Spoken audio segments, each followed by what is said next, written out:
As a world champion with 13 years of calisthenics experience, what is the biggest lesson you've learned during this time?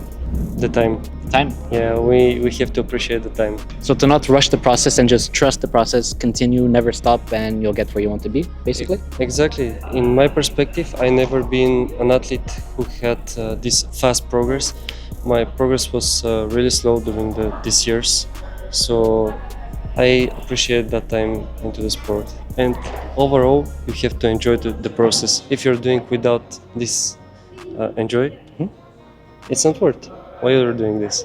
If you could go back in time 12 years ago when you were first starting out in the sports, is there anything you would tell your younger self to do differently to achieve better results than you've already achieved? Definitely to train more smarter than before. Personally, I had a coach when I started, and I appreciate that just because it speeded the process to get to the certain level, but definitely to train more smarter. For a taller guy going into calisthenics, do you think there's a certain area that they should focus on more to, let's say, have a higher chance at excelling at a high degree? For example, if somebody goes into statics, they're competing with the smaller guys who obviously have better genetic potential. Do you think for them in particular it would be better to go into dynamics or become like a full athlete? Or it doesn't matter, just follow your dreams and do what you think is best for you?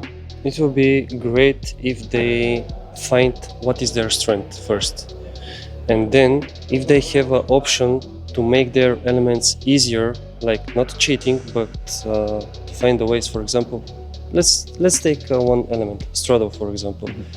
If they start to practice more stretching and to have more split, it will be more easier for them to perform the straddle plunge. So this will make the exercise much easier.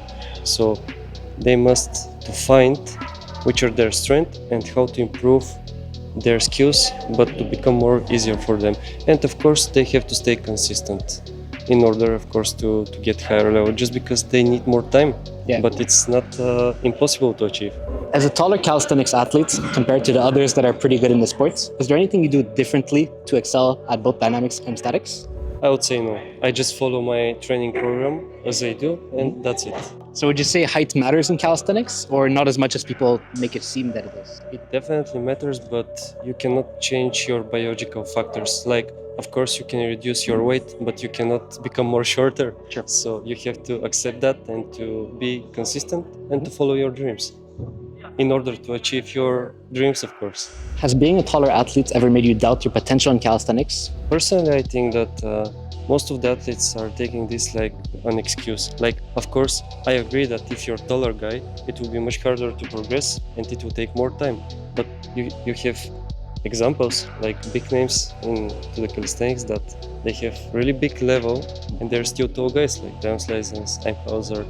I never doubt about that, just because I never thought that this is something so special for me. I just know that if I follow my ideas, I will achieve everything. Thank you very much, Stefan. Appreciate it.